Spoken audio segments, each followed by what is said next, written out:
Welcome to another Math International Challenge question. Okay, so itong question na to ay nakuha natin sa Hong Kong International Mathematical Olympiad Secondary 1, which is grade 7.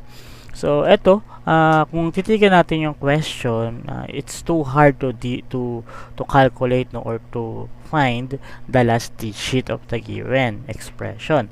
Kaya lang may technique kasi tayong ginagawa para makuha natin yung mismong last digit.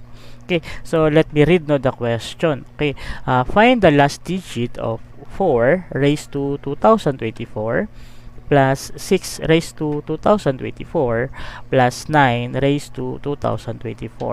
So, ang gagawin natin dito is look for the pattern. Kasi ang hinahanap lang naman natin dito is yung last digit or yung pinakadulong digit in the given expression kapag sinimplify natin siya. So, let's try to look for the pattern. So, dito muna tayo sa una. Pag may ganito nga pala, try nyong humanap ng pattern kasi hindi naman siya mahirap talaga. Mahirap lang siyang tignan. Okay, so we have 4. Pattern tayo 4 raised to 1. Let's say we have 4. Tama po ba? Okay, 4. And then, let's say we have 4 raised to 2. That is, what? 16. Very good po. Okay, tapos, times 4 raised to 3, which is 64. Okay po, and we have 4 raised to 4. The answer is 256. Okay, so in that pattern, if you can see, po napapansin nyo, umuulit lang yung last digit. So, bakit sa last digit tayo tumitingin? Kasi the question is talk about the last digit of the given expression. Kaya yun lang po tayo tumitingin. So, ano po ibig sabihin ng pattern? So, kapag add number yung exponent natin, so the last digit is 4. If you can see, add yung 1, add yung 3. So the last digit is 4. Pero kapag even number yung exponent, the last digit is 6. Okay, so that is the pattern. So ulitin ko po, kapag add number yung exponent, the last digit is 4.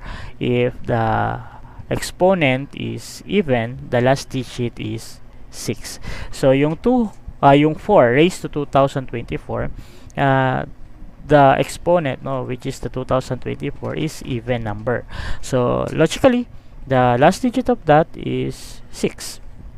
Okay, so meron na tayong idea which is the last digit of this kapag sinimplify natin siya is 6. Okay, so doon naman tayo kay 6. Okay, so 6 raised to 1, the answer is 6. Okay, and 6 raised to 2, the answer is 36. Okay, and 6 raised to 3, okay, the answer is 216. So dito, if you can see, 1, 2, 3 na exponent natin, 6 pa rin yung dulo or yung last digit. So kahit pagpatuloy nyo pa yan, 6 raised to 4, 6 raised to 5, 6 raised to 6, 6 raised to 7, ang last digit pa rin na lalabas ay 6. So logically, or the answer for, if you simplify the 6 raised to 2024, the last digit of that is also 6.